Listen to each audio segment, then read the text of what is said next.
Hi folks, so this exercise is for those who have an S posture in their golf setup. So if you have this S posture position here, from a neutral position, which is where we should be, what you get is a bit of a double collapse. So you have the pelvis tipping forward, typically because the lumbar vertebra, the lumbar erectors that support the vertebra are too short and tight, and possibly the hip flexors are too short and tight, which connect up to your thoracic number 12, so T12 vertebra, and that will pull you forward and create too much lordosis through your lower back. But you also get a rounding of the thoracic spine and typically a forward head position. So you end up with this double position. Now, the problem with being too excessively extended through these two areas here, so your cervical spine is actually in too much flexion, your thoracic spine is in too much flexion, but there's too much extension through the lumbar spine.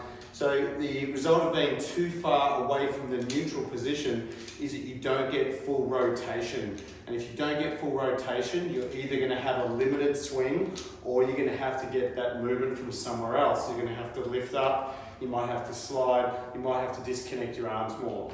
So we need to try and correct that. So one of the things that we can do, which is good for pretty much all postural issues in terms of mid-back, but also the C posture for golf, is that we can massage and loosen through the mid-back with the foam roller. So in this position, rolling, supporting your head and neck. The other thing you can do with the foam roller is you can line it lengthways, so using it like we would a bench in a gym. And in this position, typically if you're in an S posture, you'll notice that it's a bit difficult to have your head in a neutral position. You'll typically have your chin sticking straight up to the sky, and it's going to be difficult to get into this position here. So my advice would be, do your best to try and elongate your body first. So lift, lengthen and drop your pelvis, closing up this gap here where my lumbar spine is, where you typically have too much arch. Lift, lengthen and drop the head and neck as well. So now I've elongated, I've literally pulled the two ends apart, my pelvis down this way and my head up this way.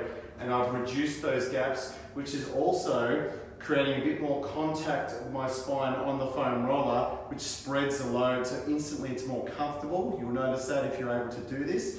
If you still, after doing it, have too much head tilt, you might want to put a little cushion, some kind of cushion or a rolled up towel behind your head so that you can achieve what for you at the moment is a neutral spine position. So once we're in this position here, we can do a number of things. We can do an arm series where we do a fly, we can do a scissor, touching the floor with straight arms, and we can do a 90-90, touching the floor and then touching the floor. Once you can do that with reasonable comfort, you can add some small dumbbells. My goal for men is to get up to 5 kilograms and for women up to 3 kilograms, being able to do all of these positions, the fly, the scissor, and the 90-90 position. The other good thing that you can do here is you can do a rolling bridge where we practice that tilting, particularly if you have an S posture. The thing that you'll lack or that you'll miss out on is the ability to tilt your posture, which is what you need tilt your pelvis backwards, which is what you need coming into impact.